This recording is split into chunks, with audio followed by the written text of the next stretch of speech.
And so on the one hand, we have this radical acceptance. On the other hand, we have what we call authenticity practices.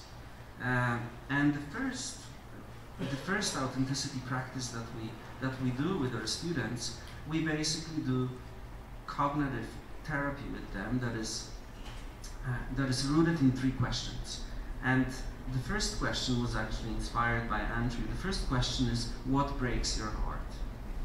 The second question is, what makes you truly alive? And the third question is, who inspires you and why? And when we work with those questions, we don't necessarily want our kids to answer them. We want them to live those questions, so to speak, to use them as koans. After that, we also give them contemplative practices. And all of the contemplative practices that we give them have something to do with their body. So it could be yoga, in some cases it could be a combination of massage therapy and meditation. And the reason why it is so important for us to include their whole being, so to speak, is because a lot of our kids have been abused. And one of the reasons why they can't re-engage with the world is because, our bodies are kind of like a metaphor through which we relate to the world. And so what we realized is that if we can re-engage them with their bodies, if they can reclaim their bodies in a very kind of loving and contemplative way, usually the relationship with the world changes completely. Everything changes. And then the third practice that we do with them, instead of offering them answers, we try to create an environment in which we can share transformative stories with them. So we don't really answer their questions directly. We offer them stories so they can have their own answers. And so what happens as a result of that, on the one hand, there's this absolute acceptance. On the other hand, there's this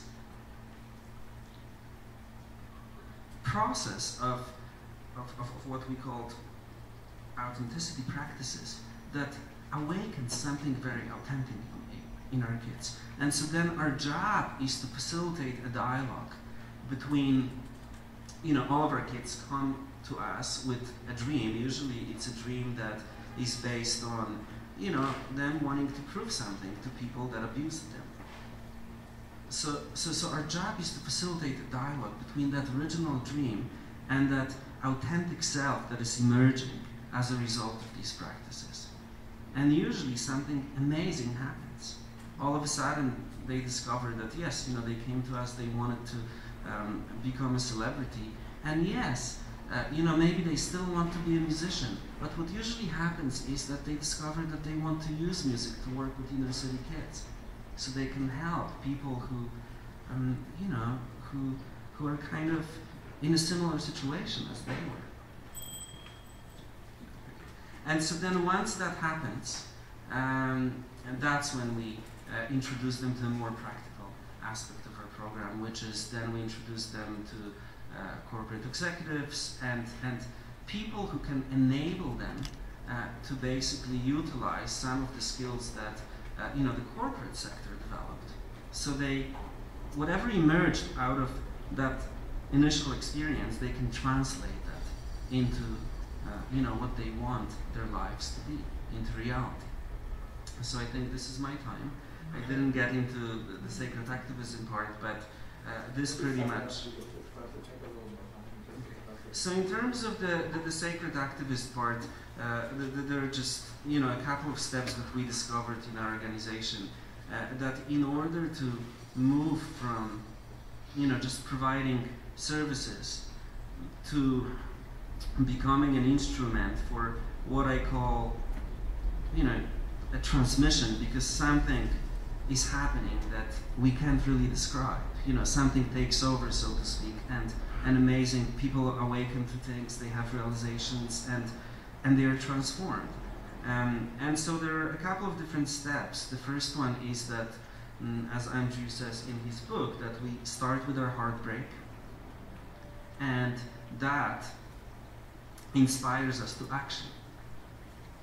And heartbreak for me is essentially an insight into this whole idea of being interconnected. You know, their pain becomes our pain, and then we act.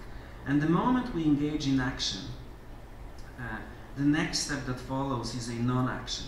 So in a sense, it's kind of a paradox. We act, but at the same time, at some point we have to let go and just sit there and wait for something to happen. So, and the way I experience it, it's kind of like this impulse that I have. I have to just sit there and let go of any preconceived notions of what I'm supposed to do. I have to let go of what I think is the right answer. I have to let go of everything that I know and just sit there, trust and wait. And then usually it leads to an impulse, and then we just kind of embrace it and go with it. And as a result, it happens. Something very unique and powerful takes place. And not only that we are able to do something to help, you know, our kids, but we are affected by it just as much. And so to me, that's what kind of sacred action is about. And when I say sit and wait, it's not so much that we become inactive. It's a flow. So it just happens. And I think the more we practice it, the more we can be driven by it. So this is basically what I wanted to talk about. Thank you so much for giving me this opportunity, and sorry for going over. Thank you.